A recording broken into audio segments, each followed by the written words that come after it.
for the road test. So here, quiet time muna kami guys kasi focus muna si Lovie sa matamang pagda-drive. And kung mapapansin nyo, exaggerated yung mga paglingon-lingon niya sa side mirror pati sa blind spot. Kasi syempre hindi yun usual sa atin. Sa akin lang pala, sorry. Hindi siya usual sa akin, lalo na nung try ako mag-drive sa Philippines. So ayan, kaya rin siya nagpa-practice kasi gusto niya magkaroon siya ng idea sa traffic kung ano yung situation, lalo na sa pag-merge niya. Kasi merong dalawang route kapag nag-drive test ka dito sa Ontario.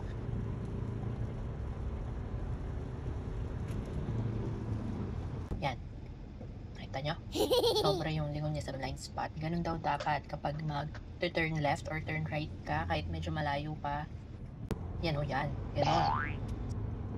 So, ayan, marami naman akong natutunan dito sa pagsama sa kanya na mag-practice mag-drive.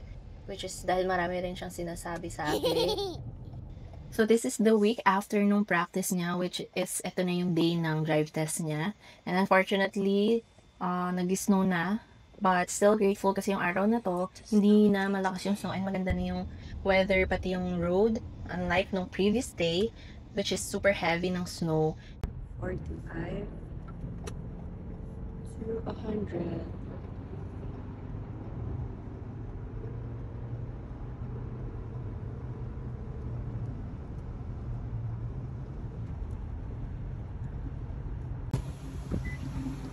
Good luck, Labi!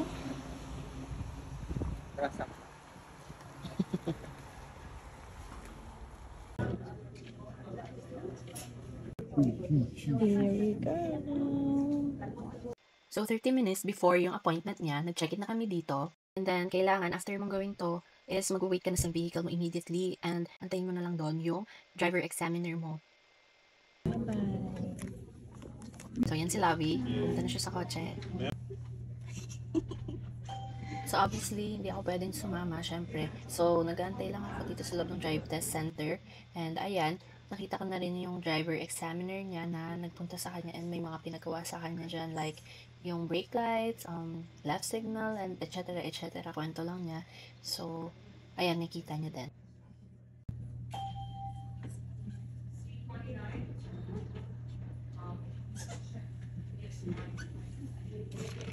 So yan, start na ng road test niya. And kung maririnig nyo, I was praying na sana left kasi yun yung pinaka pinractice namin na route. Pero, pa-right sila. So yeah, good luck, Lovie! Oh,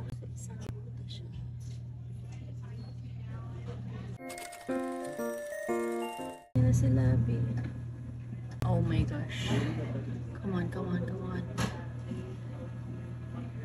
Give him some good news.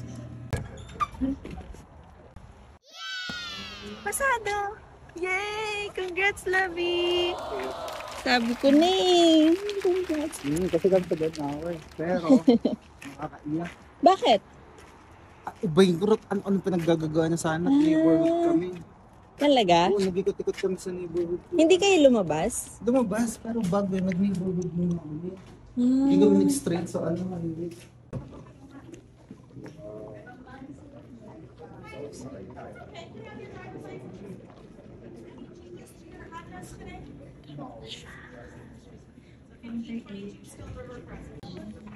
Yay! Sana all! Start na yung 4 years ko para kuruan kita. After pass the test, sana ako din next time.